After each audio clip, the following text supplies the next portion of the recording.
Sahabat YKB, senang dapat menjumpai saudara dalam acara Wasiat Kekal berupa renungan firman Tuhan yang memandu kehidupan keseharian kita. Saya Pendeta Koko Aji Irianda dari GKI Pamitran, Cirebon. Nah, renungan kita hari ini Selasa 25 Agustus 2026 berjudul Pikiran Tuhan. Didasarkan dari Roma 11 ayat 33 sampai dengan 36. Tapi sebelumnya mari kita berdoa dulu ya. Mari kita berdoa. Bapa di sorga, terima kasih kami diberikan kesehatan, kesempatan hari yang baru untuk kami boleh berkarya kembali.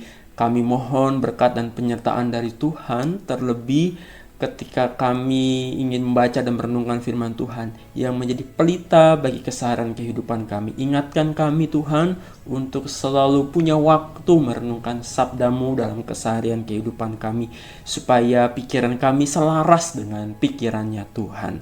Terima kasih, dalam nama Tuhan Yesus kami berdoa. Amin.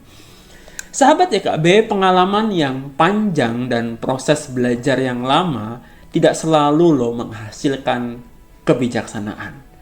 Ada kalanya pengalaman pribadi dalam mengatasi suatu masalah itu justru membuat seseorang itu merasa lebih mampu ya daripada orang lain. Demikian pula ketika seseorang merasa telah banyak belajar, dia kemudian dapat menjadi bangga atas keahliannya, kepakarannya, dan cenderung menolak ide-ide dari orang lain. Nah, meskipun pengalaman adalah guru yang baik begitu ya, dan proses belajar merupakan tangga menuju keberhasilan, manusia toh tetaplah memerlukan hikmat dari Tuhan. Sahabat YKB, dalam pemberitaan Injil, Rasul Paulus berhadapan dengan orang-orang yang merasa memiliki keistimewaan dan juga kepandaian.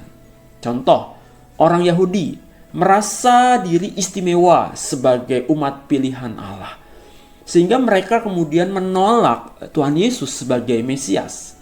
Nah, Mesias yang mereka harapkan bukanlah sosok yang menderita dan kemudian mati di atas kayu salib. Nah, sebaliknya orang-orang Roma merasa cenderung lebih unggul di dalam berargumentasi. Nah, Paulus menegaskan bahwa ketidakpercayaan orang Yahudi justru menjadi berkat bagi bangsa-bangsa yang lain. Tapi Allah tetap mengasihi orang Yahudi pastinya. Jadi baik orang Yahudi maupun non-Yahudi sama-sama menerima kasih karunia dari Allah. Nah, inilah sahabat YKB cara kerja kasih Allah yang seringkali sulit untuk dipahami oleh mereka yang mengandalkan kepandaiannya sendiri. Untuk itu sahabat YKB, marilah kita memahami anugerah Allah bukan berdasarkan kepandaian kita sendiri sebagai manusia, melainkan berdasarkan hikmat dari Allah yang penuh kasih karunia kepada semua orang. Mari kita berdoa.